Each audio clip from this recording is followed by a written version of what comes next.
From this to Opo, may mga buwisita ako nakipag-overnight sa bahay namin. Nakakahiya naman kung hindi ko sila pagluluto. Kaya naman nakikain na rin ako. Kulang nga yung higaan dito kaya sa sala na lang kami. Sakto, mag-100 subscribers na rin ako sa YouTube.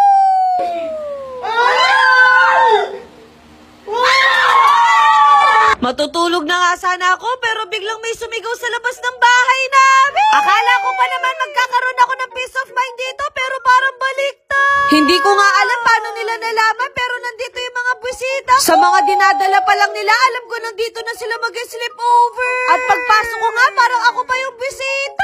Ganyan sila ka-feel at home sa bahay. Habang nanonood nga kami ng ASMR, mas lalo kaming nagutom. Kaya nagtingin ako sa ref namin kung meron pa bang laman. At dahil mabait tayong kaibigan, ako na ang magluluto. Sa totoo lang, nung hindi pa ako nakakabili ng bahay, kaibigan ko na talaga sila. Kaya nung lumipat na kami, madalang ko na lang sila nakakasama. Kaya talagang natahimik yung buhay ko. Inubos ko na nga tong chicken nuggets kasi siguradong kulang pa to sa amin. Pakiramdam ko tuloy, nag-group study kami para matapos yung thesis namin. Kumbaga, mas marami pa ang food trip kaysa mag-aral. Ako yata yung miyembro na walang ambag, kaya wala akong choice kundi ako magluto ng pansit canton.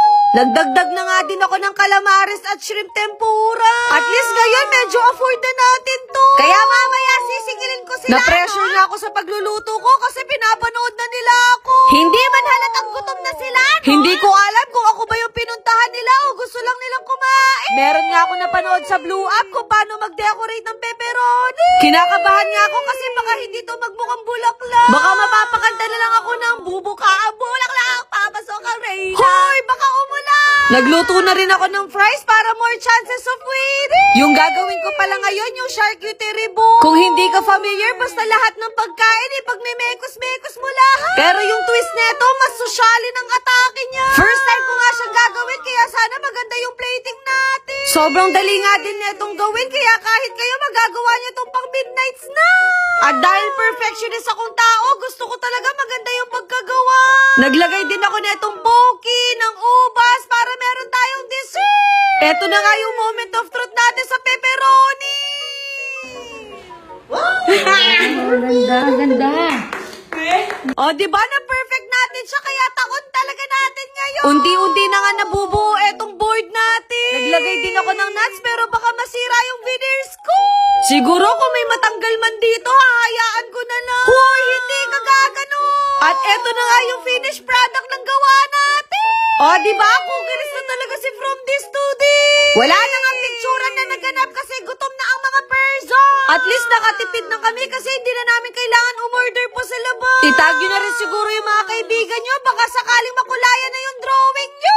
Ipapataste test ko na nga sa kanila to bago kami mag-movie marathon. At sa nakikita ko, parang approve naman yung luto ko sa kanila. Sasabayan na sana namin ng movie marathon kaso biglang dumating yung mga iba pa naming buwisita. Ah, diba? Nakikain na rin sila, no? Sa totoo lang, iilan din talaga yung mga kaibigan ko pero alam ko talagang totoo lahat sila sa akin. Kaya happy ako, nakasama ko din sila magsa-celebrate ng 100k subscribers.